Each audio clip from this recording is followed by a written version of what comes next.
চাচা ভালো আছেন তো? আপনাদের সাথে 2 মিনিট আমি গল্প করবো, ঠিক আছে?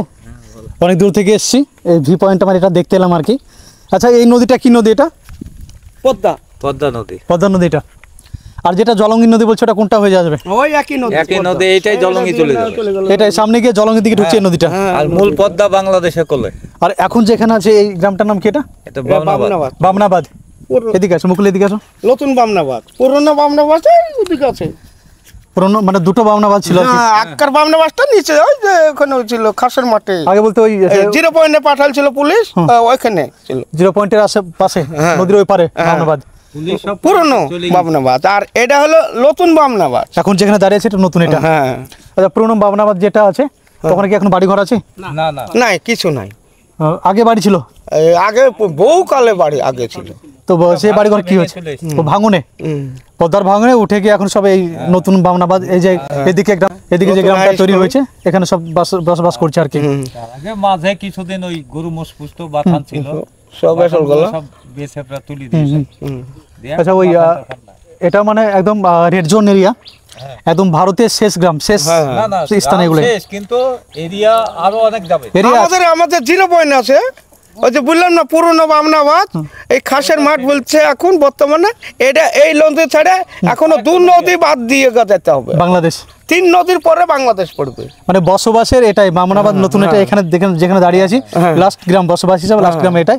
তারপরে ফাঁকা মাঠ, প্রায় কত কিলোমিটার মতো হবে তারপরে বাংলাদেশ? 4-5 কিলোমিটার হবে। 4-5 কিলোমিটার, তাহলে তো কাছেই তো। আমি এখন যেখানে আছি বামনাবাদে আছি। এটাই অ্যাকচুয়ালি ভারত বাংলাদেশের সীমান্তবর্তী গ্রাম। এরপর আর কোনো গ্রাম নাই বসবাসের মানুষের। আর চাষাদেরকে পেয়ে গেছি, গল্প করছি আর কি। যে পুরনো যে বামনাবাদ ছিল ওই পারে ছিল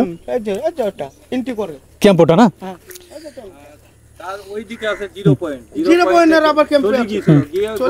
আচ্ছা, ওই চরে তো আপনাদের জমি জায়গা আছে? ওই চরে যদি জমি জায়গা চাষ করতে যান তাহলে ওই আধার কার্ড বা কোনো আইডি প্রুফ দিয়ে সব এন্ট্রি করে যেতে হয়। সব মাঠে থাকা বর্ডার সিকিউরিটি ফোর্স ওখানে আছে, মানে চেকিং করে ওরা পাঠায়, আবার চেক আউট করার সময় আবার ডকুমেন্টস আপনাদেরকে দিয়ে দেবে। আপনারা যেহেতু পদ্মায় ভেঙেছেন, আপনাদের বাড়ি ঘরও ভেঙেছে একদম, যেহেতু পদ্মা তীরবর্তী বাড়ি আপনাদের। 8 বার বাড়ি ভেঙেছেন?